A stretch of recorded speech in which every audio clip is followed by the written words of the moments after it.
Good morning. Good morning. Morning. Good morning. Good morning. You mean to wish me a good morning, or do you mean that it is a good morning whether I want it or not? Please go away. Let me scream for the love of God.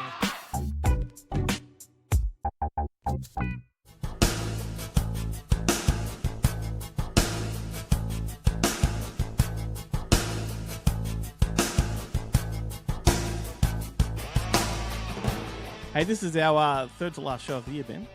Don't know about you, but I'm ready for downtime. Yeah, but it's not true at all.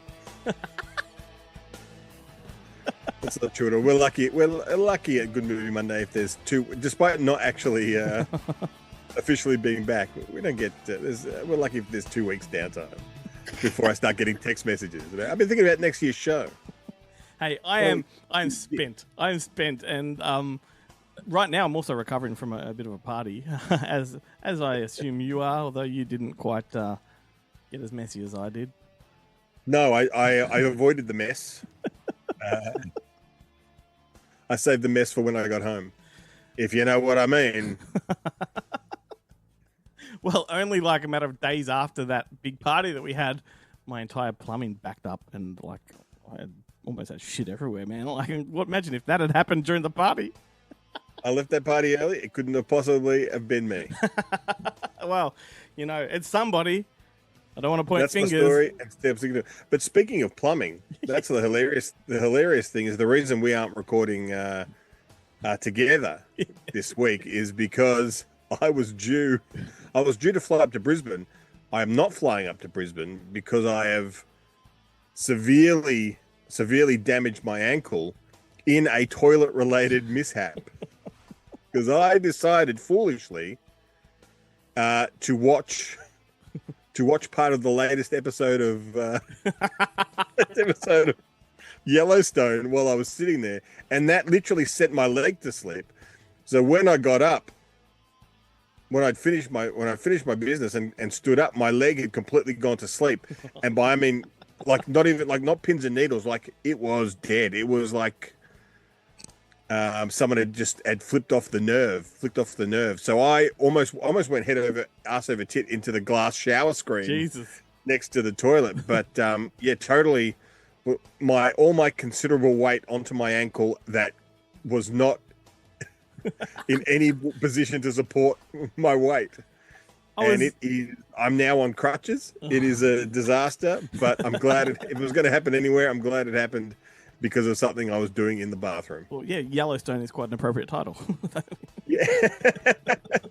No stones, though. No stones, thank God. Yeah, well, and you know, the funny thing was, it was because it was actually my second trip to the bathroom that day because I'd eaten something that didn't agree with me.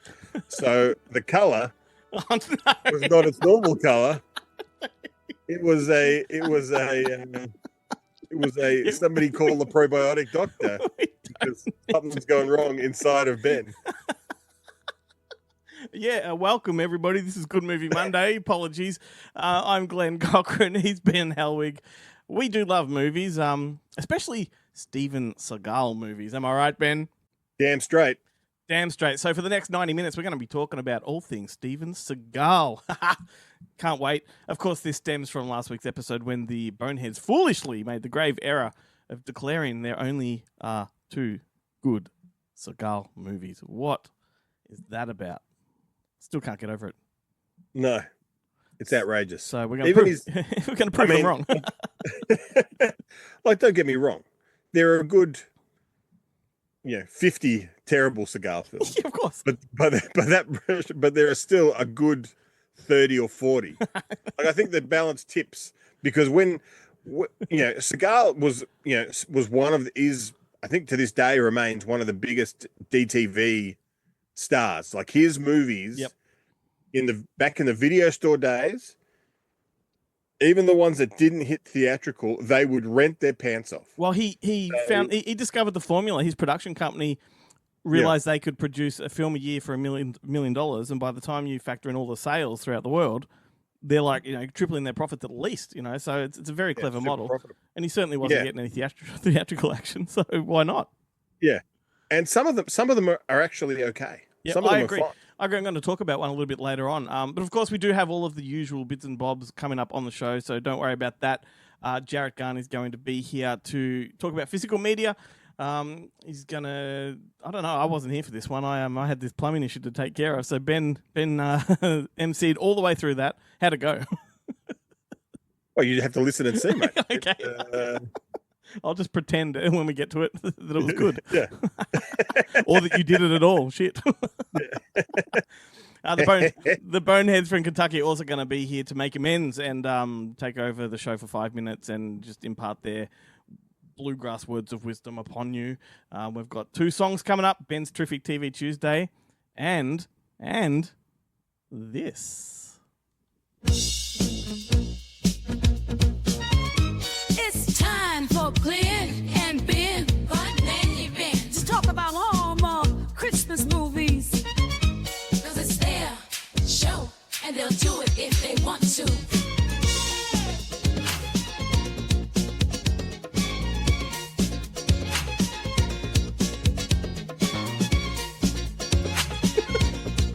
Long one.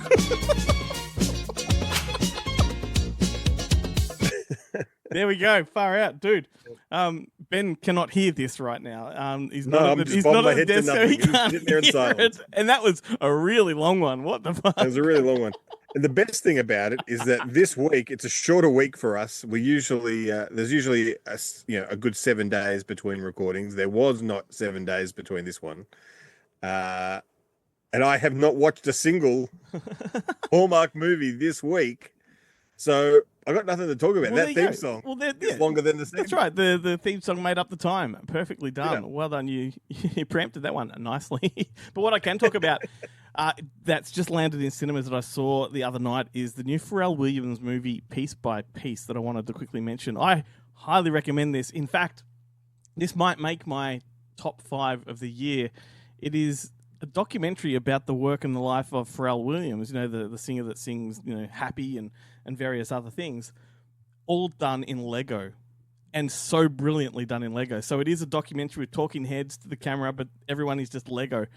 And it's wonderful. It's like this really, really life-affirming, pulse-pounding, soundtrack-driven documentary that goes from his days at Venice Beach as a child, working up through the corporate ladder, doing corporate jingles. I'm not going to spoil anything, but he's done some major ones that are a real shock when you actually watch the doco and discover.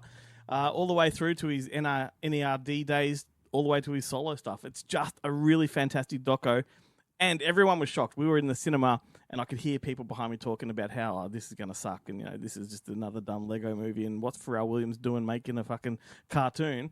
And every single one of them walked out thinking this was fucking amazing. So just want to add that as a theatrical recommendation. Everyone should get out and see it at the cinemas, because it's loud and it's fantastic. I'm going to be very interested to see this top 5 list of yours at the end of the year, because I think in the last 7 or 8 weeks, every week you've come with one going, I think this is going to be in my. It's a tussle. It's a tussle. I haven't seen a single one of them. My top Not 2, one of the ones that you've. My top 2 haven't right. budged, but 3, 4, and 5 they just sort of in and out. So it will be interesting. Yeah. Still got time to think about it, but Anyway, let's bring Jared into it. If you're needing an affordable new workspace with flexibility and convenience, check out Inspire 9. Located directly opposite Richmond train station, Inspire 9 is the best office space and co-working environment in Melbourne. They support Good Movie Monday, and they are the second home to our Wednesday Up Late podcast with Glenn and Chloe. And with cost-effective, flexible terms, they're the right solution for your business. Visit inspire9.com, take a virtual tour, and see for yourself. Phew, thank God you're here, mate. We're sans Glenn this week on PE class, and if you weren't here, I'd just be talking to myself, and that would be ridiculous. But you might be saving some money, because there's a good chance that I'm going to tell you about some way to waste your income this week, because there is a few releases. Look, there's nothing terribly exciting, but I do have some news that I'll save for the tail that is exciting, that is good reason to start putting those little shekels away for February of next year. But first up, I'll tell you about a couple titles that are coming out from Madman. They're good releases too. I think we can pretty much just say from the outset, there's no 4K. There's no 4K coming from Mad Men this Have week, Mad Men even actually they done a 4K at all? Mad Men strangely were the first indie, right, locally to the market with 4K. I think it was essentially a repack of an international 4K, but they did trial it with the Fifth Element. And I don't think it did particularly well because I recall seeing that one go into those JB promos a million times. They must have worked through the stock at some point in time. But I can't recall if there was ever another 4K from them. Maybe an anime movie of some nature. I think they might have done one of those. And understandably, that's probably done the numbers. But they are doing a 4K soon. It's not out this week, it's out next week. So I'll touch on it a little bit more next week. But they are doing Godzilla minus Zero. So they're Oh, actually going to do that on 4K and pretty affordably priced too, the editions that they're putting out of that. They're doing a standard, which is quite a nice standard in a steelbook for like $55, and that's a 4K and two Blu-rays. And they're doing a deluxe set for like 110, which I think same amount of discs, but a bunch of other tat. So yeah, so they are seemingly doing it, but I think I recall seeing on the discs themselves having the UK classification. So they must be doing it in partnership with, UK yeah. mod. But anyway, yeah, the week's releases, this week's releases, just Blu-ray and DVD, but two pretty damn good releases. The first up is The Substance, which is probably one of my favorite films of the year. I really enjoyed this movie. I don't think it's a perfect film, but I think it's damn near close. Have you had an opportunity to catch this one yet? No, not yet. I'm really my best of the 2024 consists of like Gladiator 2 because I've seen nothing else.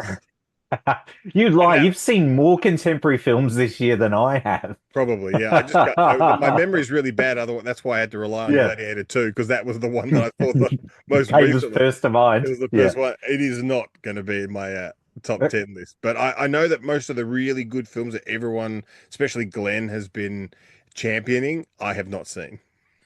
Yeah, no, I've got to do the same. I've got a lot of catching up to do. Look, I know we're going to do that final episode of the year, and Glenn's asking for our top two favorite films and TV shows, and that's pretty easy because at least I don't have to come up with five films. But Well, admittedly, I actually have enjoyed a few films this year that have come out this year, which is somewhat freaky. I think the average of enjoying films to not enjoying films this year is actually greater.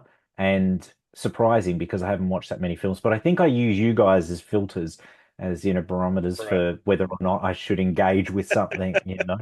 But anyway, yes, The Substance, I thoroughly recommend it. Blu-ray and DVD locally. The Blu-ray's got alternate art from the DVD, and the Blu-ray does have a special feature. It's got a short film Reality Plus from the director as well. But that's it.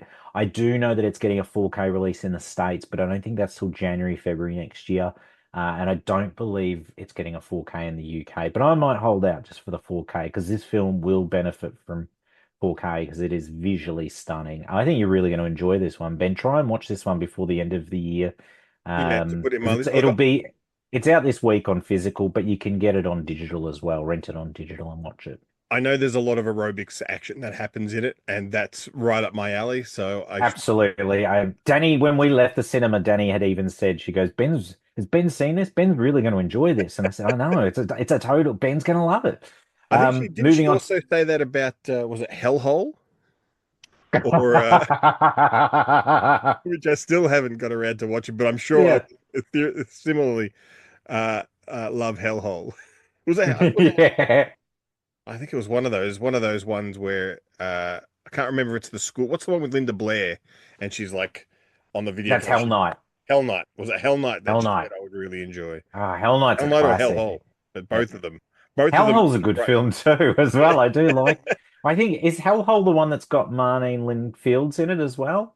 I think it might It's be. got Marjo Gortner, so probably. Yes, it does. Yeah, it Yeah. does. Definitely, definitely. There you go. The other release that's coming out from Mad, a new release coming out on Blu-ray and DVD, is a film that I am shocked to say that I actually really enjoyed, and this one probably in my top five films of the year. I will state that it is sort of very fictionalized account of a public figure.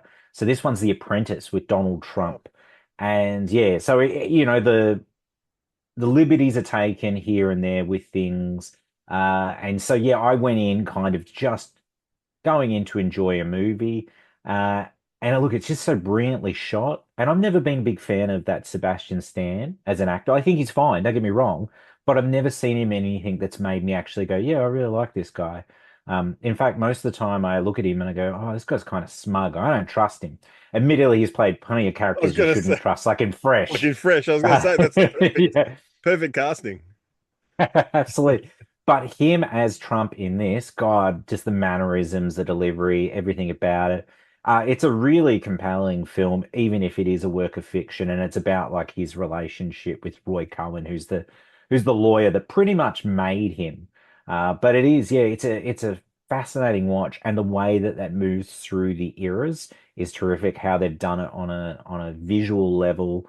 And it's just, yeah, so, as aside from the performance, it's just so engaging, visually engaging, great production design. Yet you can tell like it was made on a modest budget, but it's just smart how they shot it. But yeah, I didn't anticipate to enjoy Does it it quite as much as I did. I really liked it. does it work in his cameo in Home Alone 2? No, it doesn't get it. I don't think it gets as far as, say, 1992. It pretty much is like his rise through the 70s, 80s, and maybe on the cusp. Oh no, maybe it must go into the 90s a bit. But no, no, sadly, it doesn't work that in. It would have been terrific. But no, definitely worth a watch. And yeah, look, I don't know what the Madman releases got in terms of special features on their business to business website. They've actually listed nothing at this point in time, but it's a film that I would definitely come back and watch for sure. And like I said, it's a work of fiction, so enjoy it as such. You don't have to hate Trump to like it, or you don't have to love Trump to like it or watch it. Just watch it. It's a work of art. Yeah. Then moving on. Oh, actually, no, one more from Mad Men. I did mention this a couple of weeks back when it was announced for release, but anyway, it is out this week. It's Scarfy's 25th anniversary special edition, finally in HD, just in time for the 25th anniversary because, we're pretty much in the last month of the year. Well, we are. I don't know what the special features are. Mad Men hadn't been forthcoming about it, but this one has been available before, the El Cheapo DVD. And that was I pretty remember loaded with this. special features. Yeah, so I imagine they've just been ported over, but hopefully there's some sort of, I don't know, anniversary commentary or some retrospective interviews. But that one is out, and I'm excited to check that one out. That was a real shock. I'm just surprised that one actually happened, and Mad Men of all people. So, look, I'm going to give them the presidential pardon for some of their recent errors in their ways because they're doing right by getting Scarfies on Again, Blu-ray. Scarf is So out. Yeah. yeah, absolutely. I'll forgive anything that they've done in this year. Presidential pardon. But 2025 is a new year, Madman, Yeah, so watch watch out. out. Yeah. Then moving on to Roadshow. The first one's from Rialto, the release through Roadshow, and that's that Hellboy, the Crooked Man. We played it at Monster Fest, so it's coming out on home entertainment. Strangely, it's only coming out on DVD, not even a Blu-ray, which is odd because this is going to be the newest Hellboy film and the only one of the Hellboy movies that is not even available on Blu-ray, let alone 4K. All the Yeah. others are available on 4K, even that last horrible one with David Harbour. That's available locally on 4K, but the new one can't even get it in HD. But if you do want 4K, Signature are releasing it in the UK on 4K, so you can get it there. Yeah, odd decision. You think a Blu-ray at least, but no, just Just DVD. So just for yeah, Hellboy completists, I would have thought. yeah, that's it. That's it. Because I dare say there's a lot of people that didn't get an opportunity to go and see it in the cinema, except for that guy that checked it out at the movies the other week. The single admission at some theater it was like $8 or something, and you're like, It- "Hey, how is this movie still in cinemas, and why is it on one One person's paying admission. to see it?" Yeah. Yeah, one admission. Oh, actually, no, I'll save that for the end. But I went and saw a movie on the weekend, like a regular Joe went and saw a movie on a Sunday and went with my wife and two friends. And it turned out we were the only four people in the cinema to see this movie. Obviously, it wasn't Wicked or Gladiator 2, but I'll touch on it at the end Now, because the cinema would have been when probably this full. when this happens, as a rule, I will then go around and put up all of the armrests throughout the whole cinema. Yeah, Is this a tradition that you partake in? I hadn't even thought of that. That's terrific. Just I love that idea. I make it I one I big actually love seat. Yeah, that's it. This is our cinema now. This is orgy Um, time. I was running. Well, I was running on time, but the wife Danny wanted a coffee, so I had to go and do the coffee errand and come back. So I came back during the ads, the trailers, and it was pitch black, and I had to kind of find where they were, and that was allocated seating, but working out in the dark where they were. And I was trying to be really quiet and not use my phone, so I'm just sort of stumbling in the dark. And then I get to the right row, and I can kind of see the figures, and I move toward them, and then they pretty much yell out, "It's all right. There's nobody else in the cinema." Are you fucking kidding me? I stubbed my toe, and I think I might have cut my testicle on that thing. Anyway, but I will come back to that film at the end. I'll keep moving like a freight train. The slowest freight train known to man.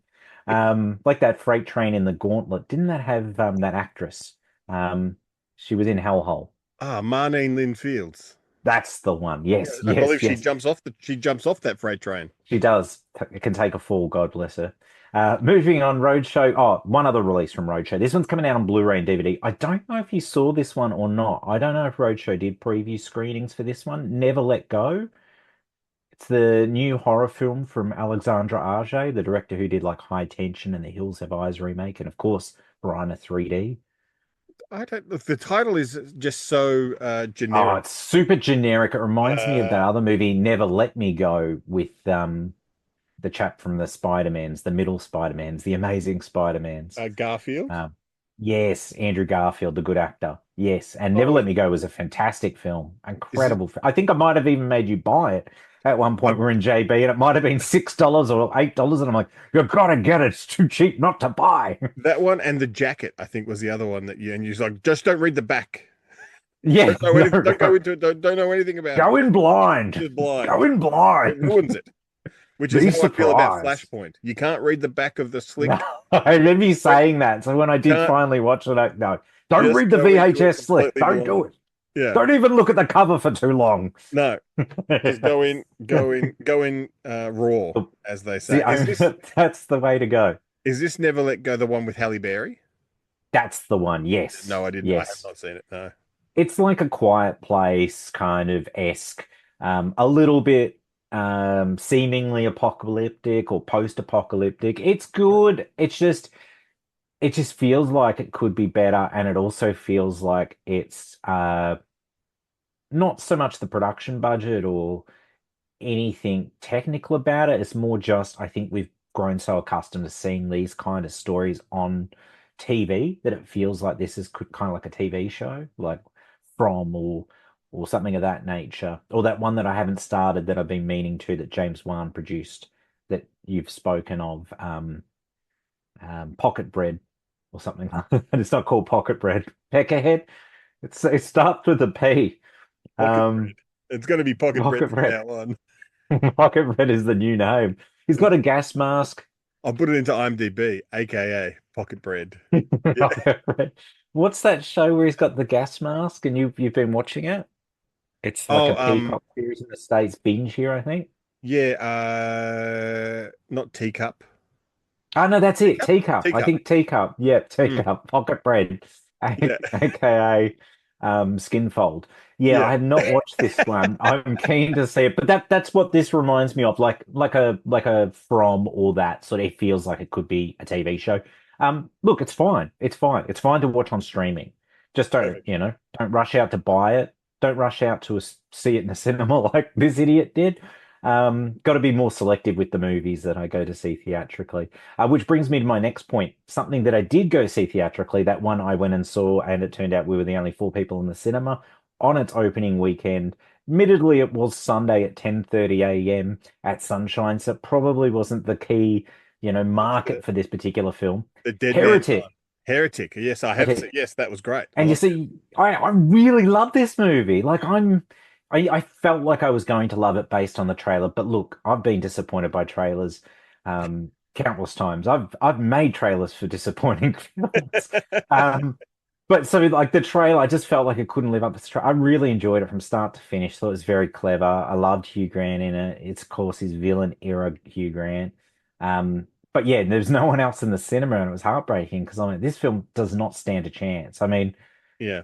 seems like a bad time to have released a film like, a week or two out from Gladiator 2 and Wicked. And, people, the mainstream, are kind of like maybe not wanting to go see horror movies this time of year because it's just a month out from Halloween. It's a little too soon. So it just feels like it could have been maybe an earlier in the year film release, when those Oscar movies and those big movies aren't coming out, like shuffle it out in Yeah. late January or February. But yeah, sadly, not an audience to see it. But the good news is Roadshow are putting it out on Blu-ray and DVD. It's coming out February 12th. So it is coming out just in time for Valentine's Day, which will be a Perfect. sweet way to spend it. I just wish it was coming out in 4K. Like, yeah, it was a banger. Like, I want to hear Hugh Grant sing Radiohead's Creep in Dolby Atmos, please. Like, I'm a weirdo. It's so, I really enjoyed it. It was very clever. And the weirdest thing was when I went and looked at, I was like, oh, who's behind this film? I kind of remember reading when I first saw the trailer. But yeah, it was the writer-director duo that wrote A Quiet Place, the Yeah. original. And I was like, okay, I can kind of see that. But then they went and wrote and directed that Adam Driver dinosaur movie 65. 65, yeah. Yeah, and now they've done Interesting. Heretic. Yeah. It Yeah, always, very yeah, strange. it always takes me back to that uh uh oh, now his name's gone right out of my head. The guy who directed Kenny. Oh yes, Good on the show. Clayton Jacobson. Clayton Jacobson, when I heard him on Triple A, and he was saying with Paul Harris on Film Buffs, and he was saying at any given time you have to have 10 projects on the go. He goes, take the Yeah. one that you're most passionate about, throw it out. You'll never get to make that one. Yeah, Take the one that yeah, you're second exactly. most passionate about, throw it out. You'll never get to make the one. Take the one that you're least interested in making. That's the one that Yeah. will get up first. Ah, He goes, and that's what I it's reckon. 65. yeah, totally. Totally, I agree. Like, we just like, we thought it'd be a bit of fun, like alien, spaceman versus dinosaurs. Yeah, Yeah, why not? yeah. Never thinking And it would get made. Sony looks at the schedule and goes, "Oh, there's not a Jurassic Park movie coming out, or Jurassic World movie. This is gonna fit that void." Fill that gap. Yeah, You know who the and we'll right put man Adam is for Driver in leading. it. He, Yeah, Adam Driver. he's been in space plenty of times. People love him in the Star Yeah, and Wars. he can They cry really command. liked it. Perfect casting. Yeah, exactly. So yeah, no, go figure. But anyway, Heretic Blu-ray DVD. I'm glad it's getting a Blu-ray at least, Yeah. but I will keep my eyes peeled for international announcements because look, if it's going to get a 4K, it's just visually a stunning film as well. It has Yeah. a muted palette, but it's just a beautiful looking film. Yeah, I can't rave more than I already have about it. Hopefully, it's got some special features. Mm. Details on that to come. But February 26th. So later in the month, there's two releases. Oh no, sorry. Look, I have to apologize. I just realized Heretic's actually coming out February 26th. You will not be able to enjoy it for Valentine's Day. So just hold that thought. But February 26th is when Heretic's coming out on Blu-ray and DVD. The other release that's coming out February 26th is Amadeus, the classic Milos Forman film from 1984, coming out in a 40th anniversary edition, 4K UHD, which now that Warner's doing Atmos for all of these back catalog titles, I think that film will really benefit from a beautiful Atmos track. But I'm excited. I know there's one person that's more excited than me. It'll be Mondo Hardcore. It's his all-time I was going favorite to say it film, I was Zach think. Hepburn, who I believe named his son after Ah, I think his son's middle name is Amadeus. oh, After, cool. I think after Okay, that film. yeah. And I think like Salieri, who doesn't come off well in Amadeus, still owes Mm, Amadeus a debt of gratitude because no one would know who Salieri was if it wasn't for true. his rivalry with Amadeus in Exactly, that film. exactly. Uh, It's like the King of Kong, with Billy, Billy, whatever his name is, that asshole. Even yeah, though he's not the King of Kong, um, he's famous or infamous, but he made the other yeah, bloke whose name I can't remember somewhat famous. But yeah, yeah, it's a very similar rivalry. I'm sure like Billy, whatever his name, is going to go down as one of the greats of the 20th, 21st century. yeah. So, put him down there in the history books. No, the release I did want to mention that is coming out in time for Valentine's Day. It's coming out February 12th. This is a shock, Ben. This movie's skipping theaters in Australia, right? Is it And another it Purge feels movie? no, No, yeah, yeah, go ahead. Purge Valentine's Exactly. Day? That would be, Yeah, precisely. Ah, God damn it. And then, they skipped, I think, releasing season two on DVD locally as well. They did the first and didn't do the second because it was like, screw you guys, you're lucky you got it on TV. yeah. But no, this movie, right? This is just I'm completely baffled. I don't know what's gone on, but This film went from having a bit of traction and, momentum in the US for its forthcoming release to suddenly, and it played the AFI Fest, I think it was that might have been its premiere. Then Warner just dumped it in cinemas in the States, gave it no advertising, nothing. This is a new Clint Eastwood film, Juror 2. Yeah, right. And they just dumped it out. Like it kind of was like, it's coming, here's the date, and then little to nothing, dumped it out. Didn't do any press for it or anything like that. They've really weaned it all down. And now it's skipping theaters here. It's going to digital in the States on December 20. And I heard that even though it had a pretty low cinema like numbers, like 1,000 cinemas in the US, which for Australia would be a massive release. Yes, In the yeah. US is a minor release, and it Oh, still yeah. did amazing box office. Like they were surprised, and everyone was like, "Well, if it's done this," because I think it was coming out the same time as Joker, Part de Deux, or yeah, whatever it is, right. and they'd spent all that Yep. money, and it got beaten by that Clint Eastwood film at the box office. And they were Yeah, like, yeah. well, maybe we should extend the run. And they were like, Warner were like, no, this is our plan. This is what we're doing. And I guess they don't have to worry about offending Clint Eastwood too much because let's be honest, how many more films does this guy have in him? As like he's I know. 93 or something now? Or Yeah, in like 93. But I mean, it's crazy too, though, to think that he's had such a massive hand in not only the financial success of Warner Brothers over the last 40 odd years, but also, their critical and award success. Like, films that he's made have won Academy Awards for Best Picture. Yeah. It's just baffling. But yeah, he's done something like it's a prolific number of films he's directed for Warner. It's like over 40 movies. But yeah, so this one, they're just going to dump it on DVD locally, not even a not even a Blu-ray, Blu-ray. just DVD at this stage, February 12th, and that's it. And it's, yeah, crying shame because even the last couple Clint Eastwood films have come out in 4K in the States. So I don't know, maybe they'll do 4K for it in the States. I mean, hopefully they'll do Blu-ray. But yeah, the fact it's skipping theaters is just, it's baffling. It's got such a big cast and yeah. Just for it just to get pushed out and that's sort of it. Yeah. So yeah, disappointing, but at least you'll be able to enjoy it in SD on Valentine's Day if you choose to. I mean, you're better off just renting it in HD, aren't you? Watching it on Netflix or whatever streaming. It'll be cheaper to rent it in HD than to buy it on DVD. SD, yeah. Watching SD. So anyway, that's the news portion which I wanted to share with you. But Benjamin, that's it for me this week. It's been a pleasure doing this one-on-one. I'm sure Glenn will be very impressed. I think we've taken up half an hour of the program, which with one of the quietest release weeks of the year. But we still did it. We did it. We managed to tangent the hell out of it. We did. This is almost like a spin-off podcast. There you go. All right, sir. Until next time, stay physical. It's Terrific TV Tuesday, the only Tuesday TV segment that drops on a Monday.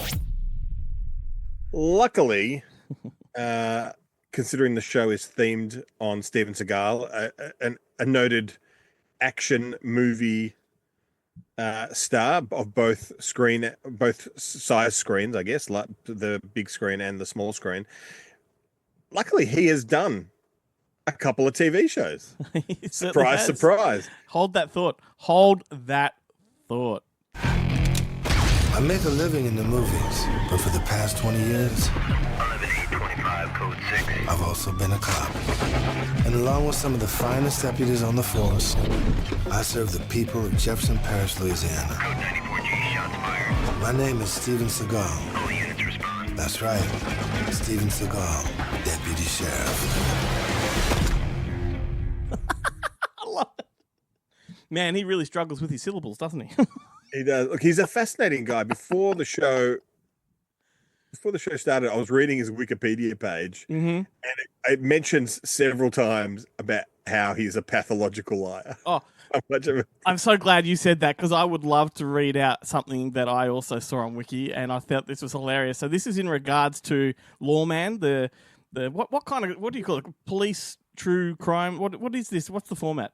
It's basically Cops, but with Steven Seagal. That's right. And the entry here says, according to Seagal, in the late 1980s, Jefferson Parish's longtime sheriff, Harry Lee, asked Seagal to train some of his deputies in martial arts. The actor further claimed that the success of these classes led to Lee asking him to join the department as a reserve deputy. This is the best part. The Peace Officer Standards and Training Organization, which accredits police officers, has no record of Seagal being certified. Well, look, I mean, yeah, that's the amazing thing. I mean, if you go by films like Walking Tall, yeah, what accreditation? Because for the most part, you have an election, and regardless of what your qualifications are, you can be made sheriff. Well, we've all seen westerns. And We've then, seen High Noon. They just throw a badge at someone and say, "Consider yourself deputy." Yeah. Johnny Knoxville is a fucking deputy in Walking Tall, for Christ's sakes. Don't tell me that he went and got accredited. I know, but yet Seagal rocks up in his full fucking, bulletproof vest. He's got the patch. He's like packing heat. Man, hilarious. And it's fucking great. Like, It is really good, but it's hilarious. Yeah, it's hilarious. And he keeps trying to train the officers in things. Let me show you how to take it. Like, these guys don't do it for a fucking living, you fucking fat. He's like a real life Troy McClure as well. Like, 'cause the way he talks about himself. Yeah. Like in that intro, like he's the constant showman. Yes, Steven Seagal. Yeah. But look, the only thing that's a miracle about these shows, in this show, is that he doesn't go on about the environment all the time. Oh, that is true. I don't think he really actually cared about the environment. It was just something that was popular at the time. But it was like, on Deadly Ground, or on Dangerous Ground, Deadly Ground. That was the first one that he wrote and directed. Yeah, absolutely. That was his first one with the environmental message, and then I think Glimmerman had a bit of one, and then my favorite, Fire Jumper. Is it Fire Jumper? Fire Starter? No. Fire Down Below? Fire Down Below, yes. There was the other one with Brian Bosworth. That was, I think that's Fire Jumper. It was around the same time. And you're like, it's one tough bastard is doing a Fire Jumper as well. But there's no, funnily enough, in Fire Down Below, there is no actual fire. Too far below. I've watched Lawman maybe 4 or 5 episodes. I've never watched the whole thing through. But You've seen 4 or 5 episodes. You've seen all you need to see. It was amusing. But he also starred and produced one called True Justice. Now, I've never seen this one. Have you watched any episodes? No, I've never seen True Justice. This one looks more like a Blue Blood sort of NYPD type of deal. I don't know. Like, it fascinates me, but I might have to jump into it. Yeah.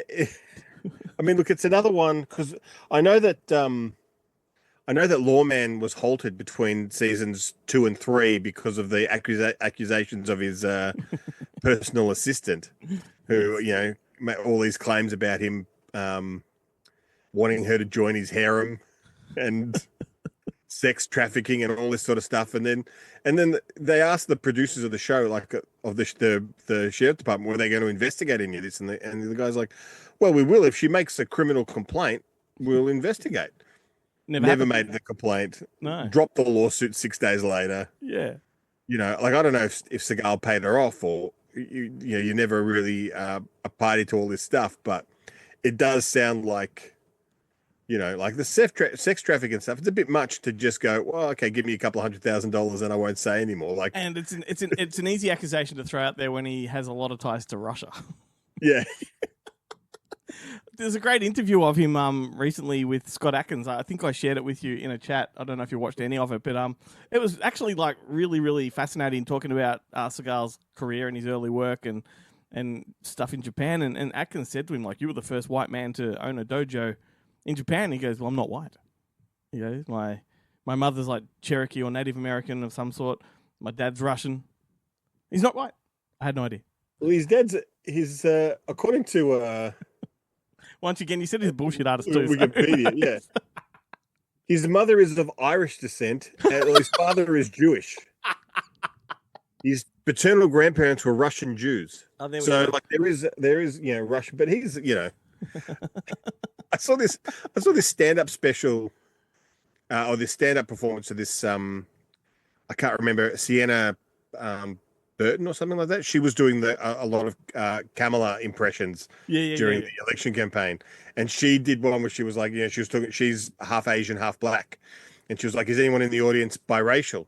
And this guy puts his hand up, and she's like, "Oh, what are you?" And he's like, "I'm half English, half German." And she's like, "Yeah, dude, you're not biracial. You're white." And it's like Steven Seagal, like, no, I'm like, I'm sure he's one of those, I did a DNA test and there's I've got 5% Cherokee Indian in me, but nah. Also on, which I love on Wikipedia is his first wife, who, like, when she talks about, because it was her father's Aikido academy that he was working at when they went to Japan.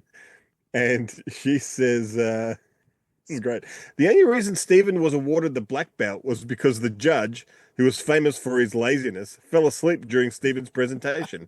The judge just gave him the black belt. I mean, it doesn't bode well for her or her father's Aikido academy when they not only have they hired Steven Seagal, who didn't deserve his black belt, but the black belt that they had that was judging it was lazy and shit. Well, the other thing about Aikido, right, and it is a legitimate, martial arts form, but it's a performative one, right? So in order for it to work, your opponent has to be participating in the whole thing. So, like, when you throw them, they've got to go with the throw as opposed to, repelling it. Yeah. It's such a weird martial arts. Like, there is a skill involved, but it's certainly, like, if he was to just take down, I don't know, like a trucker or a bikie at a fucking truck stop, the bikie would probably get the better of him.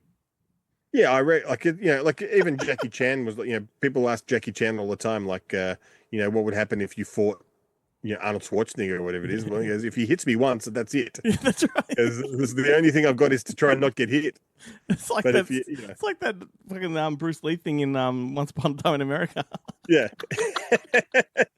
So good. Hey, I want to talk about some more Seagal movies. We actually put a question out to people on Facebook what their favourite ones are. So we'll get to that in a moment. But I'm going to play a song by the man himself, Steven Seagal. Here is a song aptly titled Barbecue. Is this one of the ones where he sings in a Jamaican accent? It could be. It's off Did the you Mojo, play that one? The Mojo Priest album. Oh, there's so many good ones. We've played one of his songs before ages ago, so I just went for two I haven't played yet. But Barbecue is this one.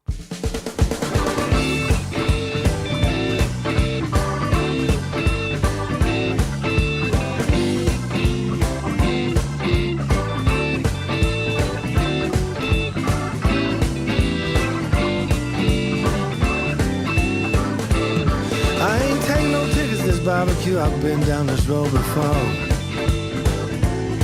I ain't take no tickets to barbecue, baby, I've been down this road before.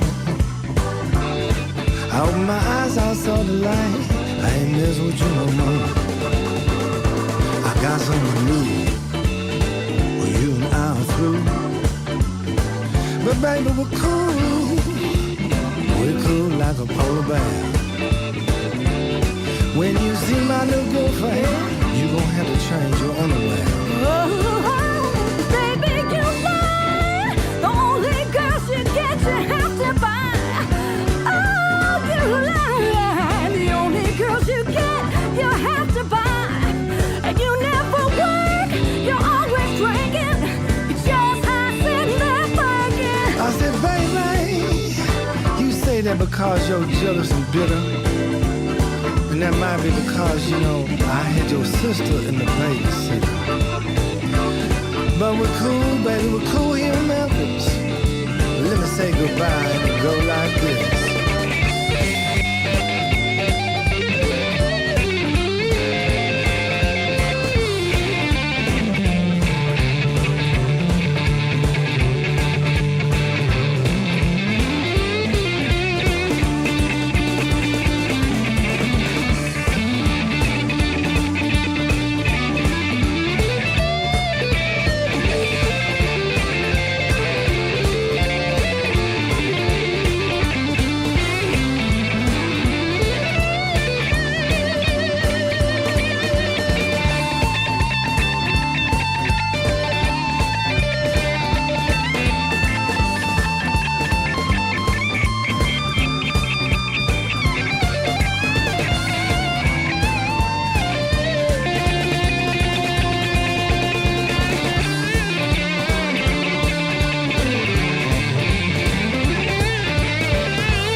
Who's he think he is? Barrow Williams? But what's this? The guy on Mojo, Tom Jurek of AllMusic, panned the album, rating it 1.5 stars out of 5, stating that Seagal's guitar playing rarely rises above bar band pedigree, and that all of the music takes itself so seriously that it borders on delusional excess. But you know what? He gives it a crack, doesn't he? Like, you can't take that from him. He's out there creating stuff, putting it into the world. Like, I bet that bloke hasn't fucking written an album and put it out there. Yeah, look, that's a lot of. He's certainly not going to be the only actor who's released an album that did not do well. Like Scarlett Johansson, I think her album did not perform. There's plenty. So we did put it out onto Facebook. What's your favorite Steven Seagal movie? Didn't have a lot of traction, but we got some interesting answers. Some of the usuals came in. Of course, Brody Kane did. Like, what a legend! This guy is freaking. He listens to every episode. He participates whenever we ask for some kind of response. So his two favorites are Out for Justice, which I think that's a fair one, but this one really, really pleases me considering the Boneheads last week. Under Siege 2. Makes me very happy. Then we had Stephen Godfrey came in with On Deadly Ground, and that was it. Then he put the quote, "Put your hands up, Mr. Big Balls." And then Lee Davis chimed in with Fire Down Below. So yeah, Fire Down Below is a great one. All bangers. And I think I said last week, it's that period from his first movie, whatever year that was, 88, I think, all the way to 97. I'd go so far as 99, as I'm going to discuss in a little bit. There is just like hit after hit after hit. And I think they're all decent films. Like if you're talking about, star power and quality action movies of that era, they're it. Yeah, no, look, they've all done them, except for I think Arnie. Maybe even Sylvester Stallone had his fair share of kind of DTV or DTV worthy films like Detox and stuff like that. I mean, they did get theatricals, but yeah, they weren't exactly hits or anything like that. Van Damme has probably done as many as Seagal has. Yes, he got onto that bandwagon pretty quick. But I also think, though, like the quality of like Van Damme's direct-to-video stuff is a little bit above what Seagal's is. Seagal definitely fell into that trap of let's just churn them out really quick, really cheap. Yeah. He was producing them himself, so he had himself to blame. And he phoned it in. Like, he would fight people from seated positions and shit like that. The fatter he got, the less he did. The stories of him chucking tantrums on sets and things like that are just glorious. But and that's his own where, set. Yeah, but that's where, like, it gives a little bit of credence to what the Boneheads were saying, that, he hasn't made any good movies. But we're talking before DTV. Like, those theatrical movies were bangers. Yeah. Anyway. So, before we push on to our actual recommendations, which, lo and behold, are going to be Steven Seagal movies, or at least mine is, I do want to break from Seagal just for a moment because I watched a Christmas movie, Ben, and I wanted to have a conversation with you. I watched the new movie on Binge called How to Make Gravy, which is the movie it's an Australian Christmas movie based on the song by Paul Kelly, that very classic, iconic song that tells the story of a prisoner that's writing letters home to his family and how he misses them and he misses the gravy. That's the one thing that connects him to home. So and it was a pretty good movie, I must admit. Like it's a weird thing to create a movie just based on a song, and they did it with Convoy, the Sam Peckinpah film from years ago. Like Harper Valley PTA was a big one. So what's the Halitachi Bridge one? The Billy Joe McAllister jumped off the Tallahatchie Bridge. The Bobby Joe. That's right. I don't. Bobby Joe and the Outlaw. Is that what it's called? Bobby Joe. Maybe. But it did get me thinking. Which is totally weird. That one's really bizarre. It got me because thinking.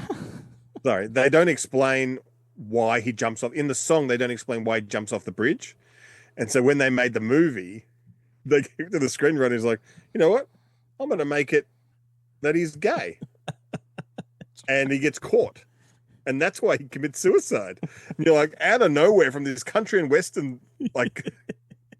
hit.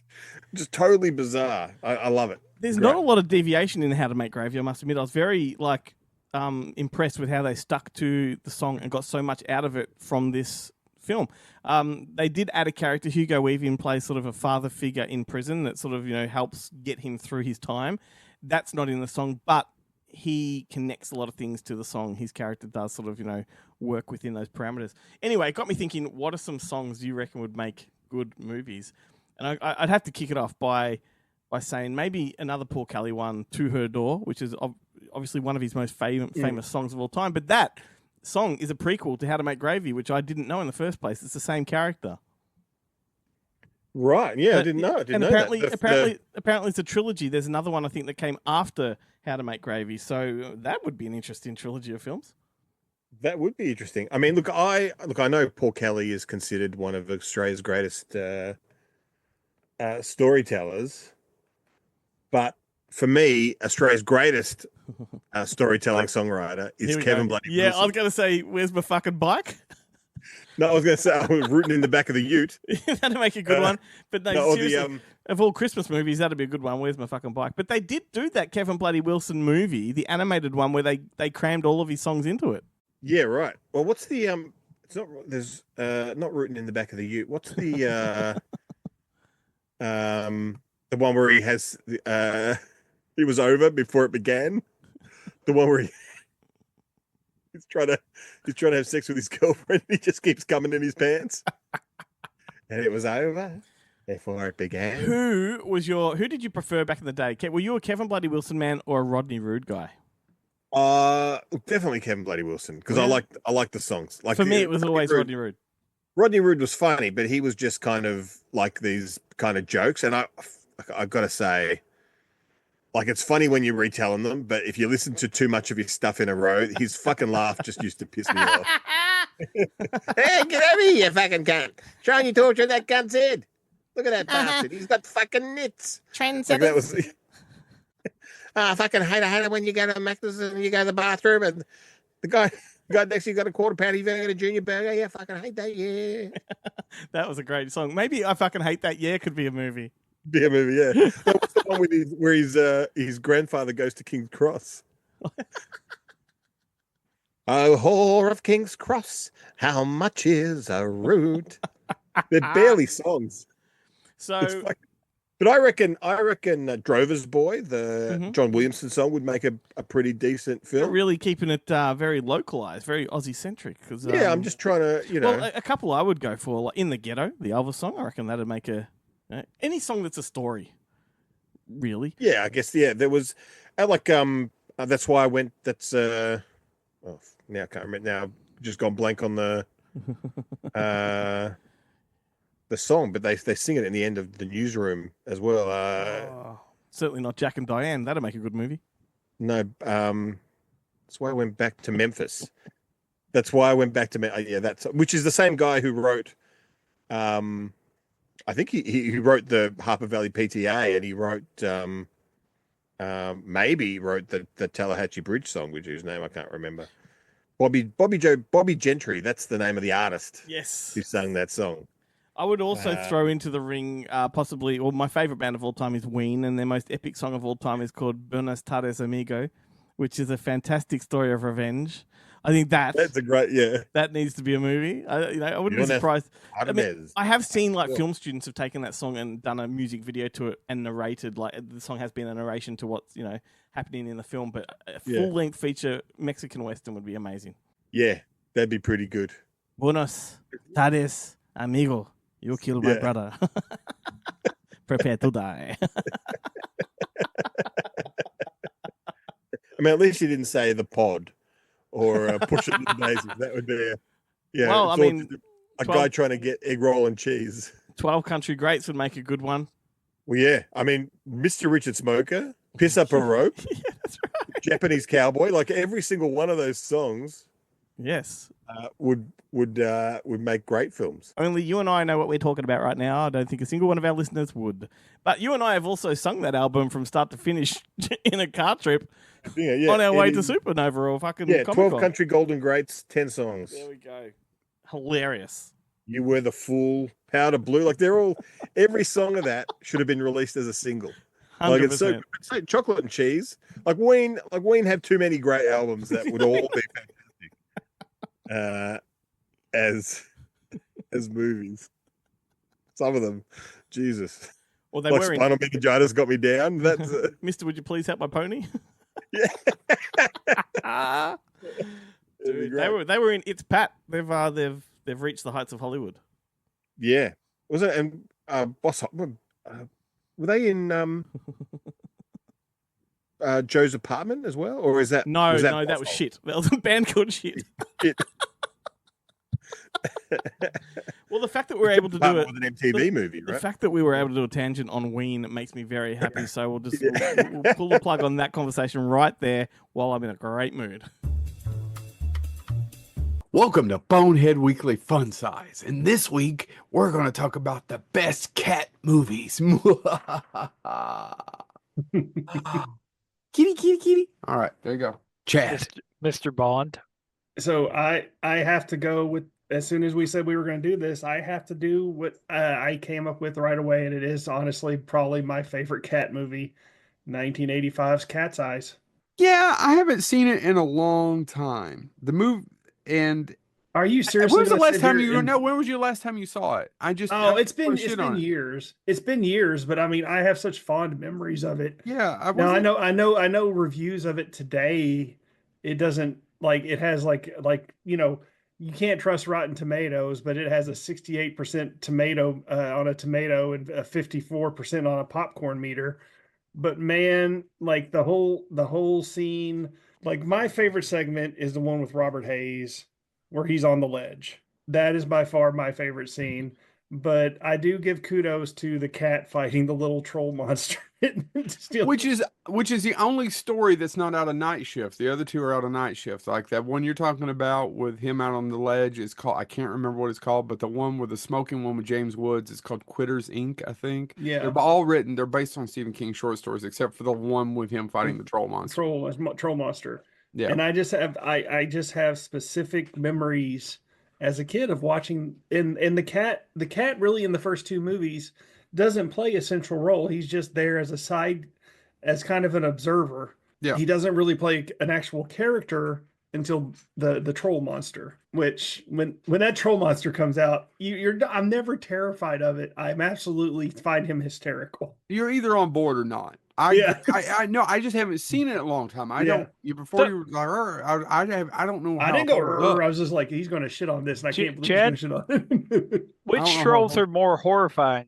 The ones from Ernest Scared Stupid, or that? Neither. The ones from the fucking Trolls movie with Justin Timberlake. Oh, yeah. I see where that keeps you up at night. Yeah.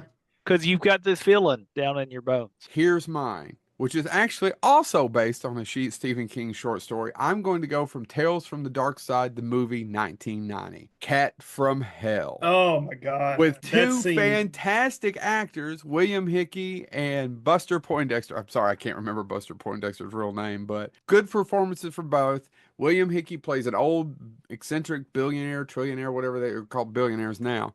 And his family made a fortune from pharmaceuticals cat testing. And there's a cat driving him insane. He hires an assassin played by Buster Poindexter, whose real name I can't think of off the top of my head. David Johansen. David Johansen. Thank you, Chad. I was trying to look it up, and that's when realized it was my turn. I am telling you, I did watch that in the last couple of years. The movie's directed by John Harrison. Different people wrote different script of the shorts, and that one actually does hold up well. Now, of course, the cat coming out of the mouth at the end, probably not the greatest in the world. But but still, I've watched that recently, and it still sends shivers up my spine just watching the bulging. It doesn't send shivers. It's a little disgusting, but it's a lot of fun, and it's two really good performances by two good character actors. Gentlemen, you all both looked at horror films, and I'm going to talk about a movie that is not as horrific, but has its own moments of horror in it. Because there's nothing worse than, your life spirals out of control. Maybe a loved one or someone that you believed was a loved one leaves you, and you find comfort in an animal that just appears on your door one day,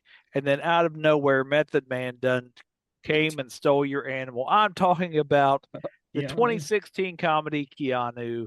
It's really hard for me to not think about this movie because I almost went Cats and Dogs because I wanted something that's a little bit fun, a little bit ludicrous. Keegan and Peele. There you go. It was go. their movie after they finished the series.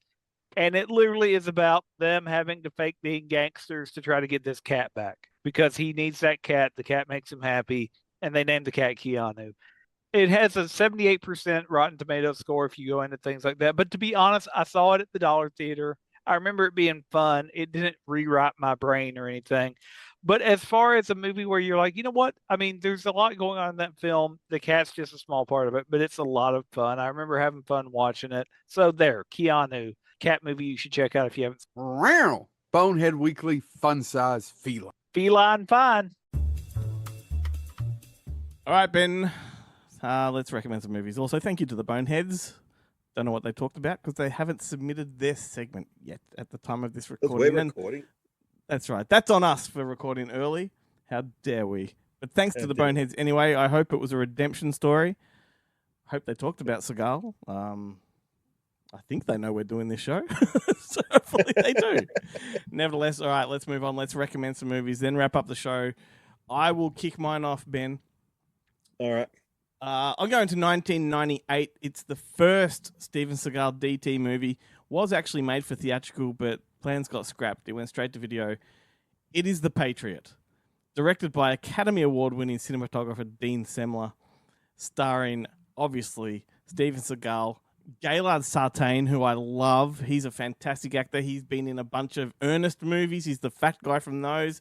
He's been in, like, Nashville. He's been in a bunch of great movies. Fried Green Tomatoes. It's got L.Q. Jones, who pops up in nearly every Western of that era. Silas Weir Mitchell, Camilla Bell. It's a great cast. And this movie I would think is best described as Dead Bang meets Outbreak meets Yellowstone. I mean, what more could you want? And when you watch the movie, you can see all of those comparisons. This is a really rare occasion for me when, because you've done it to me numerous times, I finally get to say, oh yeah, I recommended this film a couple of years ago on the show. Did you? Yeah. I don't remember. It is great. It is fantastic. So I'm glad that you're talking about it. All set in Montana. It's about a white supremacist militia who release a deadly virus upon a small town. Seagal, I love the fact that he's the local retired doctor turned rancher that just so happens to also be a former government immunologist. Yeah. So, like I mean... a super... that's pretty lucky. It's like, I don't know if you've ever read a Clive Cussler novel. They have made a couple of movies, Sahara being one, and it was a bit of a tank, so they didn't make any more with McConaughey as the lead. But in those movies, his main character it's constantly that kind of stuff. It's like, there's an avalanche, but luckily the main character is a seasoned mountain climber who who's an expert in getting out of avalanches. And then the next thing will be he'll be underwater. He goes, but he's a seasoned diver who has a, you're like, who has the time for this? Well, I mean, not only is it, I mean, the town is lucky that he's a former immunologist, but they're also lucky that there happens to be a top secret government underground facility, a research facility nearby with a lab that he can research and find a cure. And when they find a cure, it's the stuff of movie gold. Like, it is just next level. Of course, it's a cure that the Native American peoples have known about for generations. I know. But modern science has disregarded. But not only once they find the cure, suddenly they have an abundance of it and they can just dump it on the town from helicopters. Like, it took no time to collect this stuff. Anyway, look, I just think it's like we're making fun of it, but it's a fun movie, and it's great. It's cheesy, it's well shot, well told, moves at a fast pace. And how do you know Steven Seagal's smart in this movie? He wears glasses. That's right. He's got, and of course he's got a daughter too that he has to keep safe. And well, she's the cure, like she's the potential cure because she's immune from the virus that's been airborne in this town.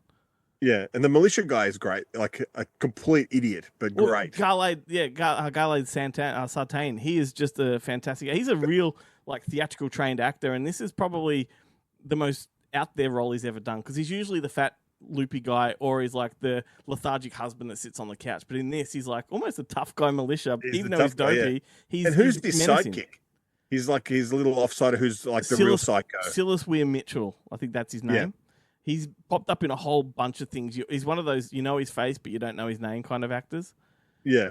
So that was my recommendation. I really want to quickly mention another one. So I just did this last night, knowing that we were going to record today. Seagal's first movie was Above the Law. Nico Above the Law. Nico But his Above the Law. last movie that he's made was called Beyond the Law. So I wanted to give that a look, right? And this one co-stars DMX, who he did Exit Wounds with, and Johnny Messner from Anaconda Blood Orchid. Not a bad movie at all. I mean, it's not a great movie at all, but of all those shitty movies he has made over the last decade or so, this is one of the better ones. It's made really well. But I do want to read out a couple of IMDb entries. So somebody obviously has an IMDb Pro account that was associated with these productions and put in some trivia for us. So here we go. Here's some trivia from the set of Beyond the Law 2019.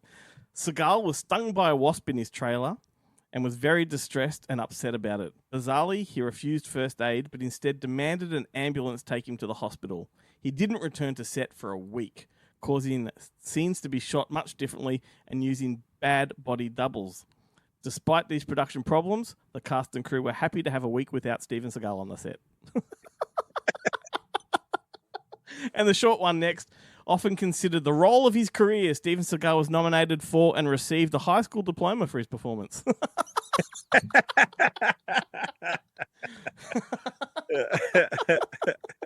So Beyond the Law, give it a look. It's on Amazon Prime, but The Patriot's my real recommendation there. What about you, mate?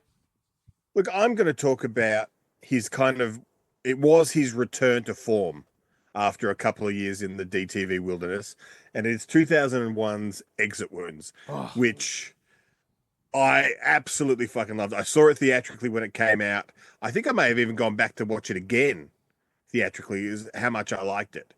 And mainly because of, like, the cast is great, even though I had no idea who DMX was except for that one song. Mm-hmm. That you're gonna make me lose my mind, which I think they play in the movie repeatedly. Yeah. Isaiah Washington is the bad guy, but it was Anthony Anderson, Michael J. White. Yes, like it's an all-star. Bill Duke, Jill Hennessy, who doesn't get to be in the film long enough, in my opinion, because I always had a bit of a thing for the old Crossing Jordan, and she's got a twin sister, and that ain't bad either. But Tom Arnold kind of steals the show as a shock jock who has to join because he's a Dirty Harry style lawman in this film, Steven Seagal, who kind of calls a spade, as they say. He's put in his mandatory anger management classes. And when he gets there, the first thing he does is basically they're in like these like school desks, which it's amazing because I'm sure that those school desks have been out of fashion for about 100 years. Like they're like Little House on the Prairie school desks. And of course, he had definitely trimmed down and got back into shape for this film. Yeah, he can't fit in the desk, so he basically he busts it apart when he sits in it. But then he has to just listen to Tom Arnold.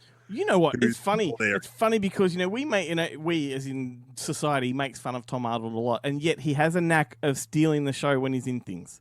No, Tom Arnold is he is great. I got a lot of time for him. Yeah, I think he really got taken to task with all the whole when he married Roseanne when she was the biggest star. Yep. And I don't know anyone who Anna Faris talks about it was as the big reason for the breakup with Chris Pratt, because at the start he was Mr. Anna Faris, and then when that slowly their relationship didn't survive the shift when he became big, and she became the person off to the side holding his bag. Mrs. Chris Pratt, Mrs. Chris Pratt, and I think that but they were saying, they really said horrible things about Tom Arnold. Yeah, 100% during that. But Roseanne was the kind of biggest star in the world at that point of time. She was huge, indeed. Yep. And he was Tom Arnold had a fantastic career. Like he was in Stupids, directed by John Landis. John Landis. Wait. Stop the show. Fuck's sake. Okay, so for the next few seconds, Ben and I keep referring to True Romance when we're supposed to be saying True Lies. I just wanted to put this disclaimer here because I know that you would fucking contact us and say, you've got the wrong movie. We know it was just the thing in the moment. He started it. I went with it. Fucking hell. All right, back with it. Jesus Christ. He was in True Romance as Arnie's offsider. And did you ever see that movie, The Kid and I? He wrote it. It is like a sidequel to True Romance. He plays himself, and he befriends the autistic boy next door who's a big fan of True Romance. And Schwarzenegger and Jamie Lee Curtis come back, and it's all about reenacting True Romance for this kid. And it's fantastic. It's directed by Penelope Spheris. Yeah, right. No, I haven't heard of it. That sounds great. Reckon you'd like it. Anyway, and this back onto Seagal. Back on Exit Wounds. And then also like this one, because this came out around the same time. The guy who directed this, who's got a name that I can't pronounce, Andre Bocelli or Andre Bakawayak, also did Cradle to the Grave, which is another DMX movie. This time with Jet Li, but it was also around that Romeo Must Die. Romeo is dying, and Romeo's dying. Must Die. Yeah, Must Die, and that kind of stuff. With which also had Isaiah Washington in it. Yeah. So he's always been a great, really good era for sort of direct-to-video action. Like the quality was. They were theatrical. Oh yeah, they were. Yeah, but you know what I mean. You know what I mean. It's like same with Unleashed, Danny the Dog, or whatever it's called. Any Luc Besson produced movie. Yeah, Danny the Dog is a weird one because it wasn't released as Danny the Dog here, was it? It was Unlimited, Unleashed. Yeah. And then there was the one as well, which I mean, like that's a whole nother episode if we're going to go down the Jet Li. Oh, I know, Bulletproof Monk, yeah. He's another one whose foray into American cinema didn't go as. I mean, he did pretty well for a little while, but I think it only lasted like 5 or 6 films. Yeah. Not like Mr. Seagal, who's got I think 40 or 50 in his filmography. I mean, there's still apparently there's entire podcasts dedicated to people watching and reviewing all of the post 2000 Seagal movies, let's say, which I find fascinating. I really do want to do that rabbit hole. I want to kind of explore those really bad films. I know I'll probably turn them all off within 20 minutes, but I was going to say I think it sounds like a great idea, but as I'm discovering with the Hallmark thing, it wears thin pretty quick. Well, that's what it is. It's exactly that. It's like you with the Hallmark movies. That's how I feel about a lot. Like, you know how I adore the Sniper series. It's the same thing. There's something about them that I love. But like the titles themselves, Mercenary for Justice, Attack Force, Flight of Fury, Pistol Whipped. Like, these are great titles. Against the Dark. Against the Dark is the only horror movie he's ever made. I want to watch that one. Isn't that was is it a vampire movie? Yeah, that's right. Yeah. Yeah, I'm keen to see that one, but he was I think he was kind of at his kind of fattest. Yo, absolutely around that time. 100%. But then he did a little bit of a comeback, and I thought maybe he is on his way back when he did Machete. He was in Machete. He's in Machete, yeah. I thought, oh, maybe he's doing you know how Tarantino has a knack of bringing people back. I thought maybe Rodriguez was about to do the same for him, but I mentioned it on last week's show.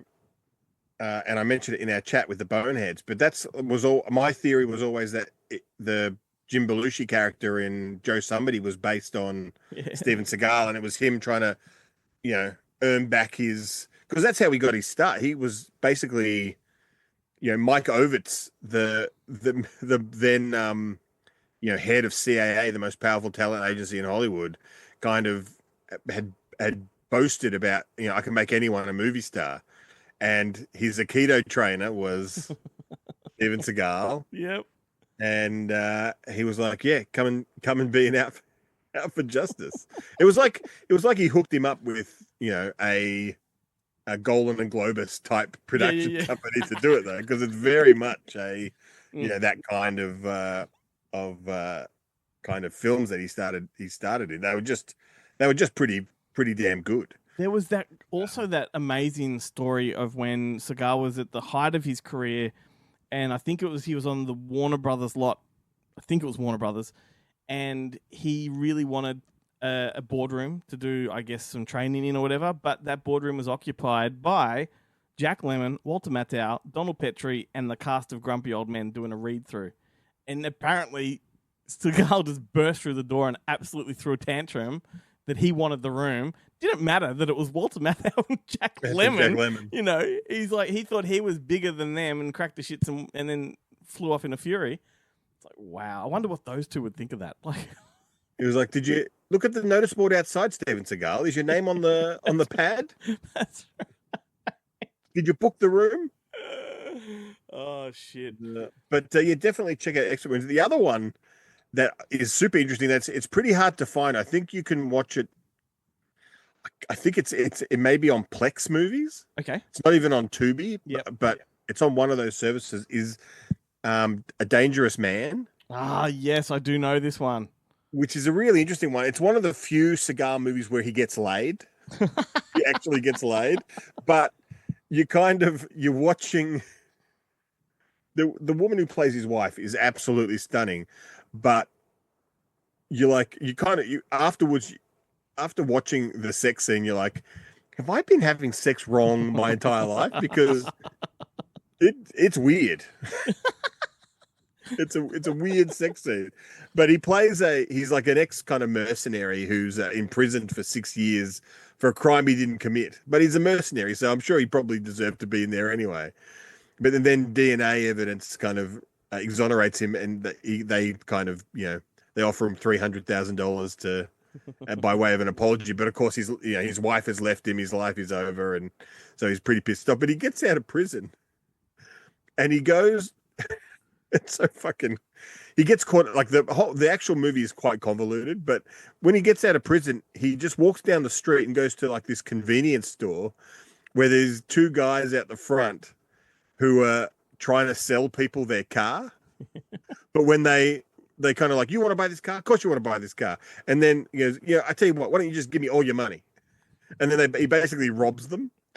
And so, of course, they try it on Steven Seagal, who beats the ever-loving shit out of them.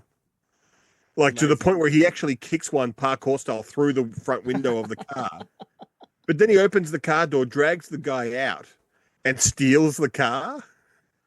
And then, but then the rest of the movie, he's super worried about, because he drives the car out of state and he stops at a rest stop where he witnesses a crime. And he's like, oh, I don't want to get involved in this because, then they'll just take me straight back to prison. And you're like, hang on a second. In the other place where you just were, the minute you got out of prison, you just kicked the crap out of two guys and stole their car. But now you don't want to get involved in this crime? Like, the carjacking is pretty... What I'm taking away from this, though, is the Steven Seagal sex scene, right? Like, I imagine, like, Steven Seagal having sex is like a sex session with Steven Seagal be like an Aikido session. Like, he barely has to touch her and she comes. Yeah, it is 100% like that, where they do all the work. Yeah. He barely cracks a smile during it. Like, she's doing like a sexy dance in front of him and, gets her boobies out and stuff like that. And he... Yeah, it's like she'd come to the table to serve him fries. He'd probably be more excited with that. He'd be excited for the fries, yeah. Lord knows I would. Well, there we go. A show dedicated to the man himself, Steven Seagal. I do like those memes, Steven Seagal. That's very funny as well. Yeah. So we have to say thank you to the Boneheads for inspiring this. Like, I have particularly ripped into them a little bit over the past couple of weeks, making fun of them for suggesting that there are only two good Steven Seagal movies. But I think proof is in the pudding. The people answered, and there are more than two. And that's pretty much the moral of this story. Yeah, There's at least 4 or 5. Like 4 or 5, yeah. That's right. Which is like, you look at the Coen brothers. 4 or 5 is a pretty good career. That's right. And and the rest can still be fun. Yeah. So we're gonna sign off the show with another Steven Seagal song, one that you and I can appreciate. It's called Red Rooster, and it goes a little something like this: do you remember Aussie Sundays? Damn, I do want one of those Christmas burgers from Red Rooster. Oof. Maybe now's the time to get one. On your crutches, yeah. You're gonna have to order Uber Eats, my friend. Well, once all men are equal in the car, in the front seat of a car. That's right. Just in the drive-through window. They fuck you in the drive-through, but make like Seagal. I'm sure he doesn't get his own food; it's given to him. Yeah. All right, mate. Everyone, thank you. Join us on socials. Goodmoviemonday.com. Links there to all of the platforms. Please participate. Answer the questions we put out. Comment on the episodes. We love it, and we'll see you next time. See ya. Bye.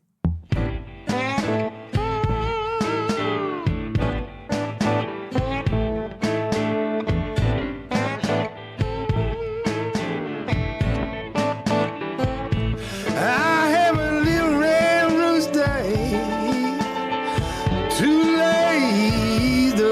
for days.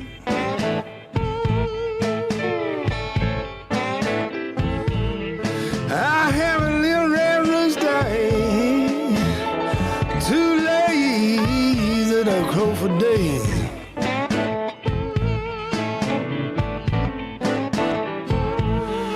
Keep everything in a barnyard, upset in every way.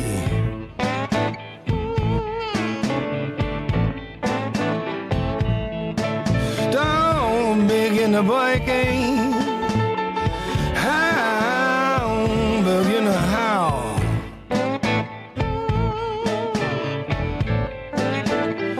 I said, don't begin to barking, hound begin to howl.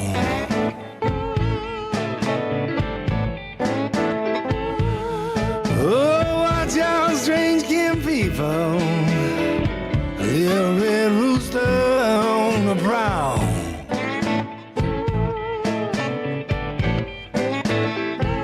Well, if anybody see my little red rooster, won't you please drag him home?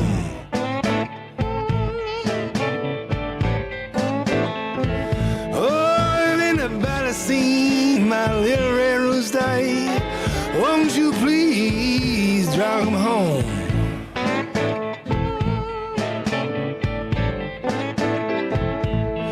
Keep everything in the barnyard. Been upset since you've been gone.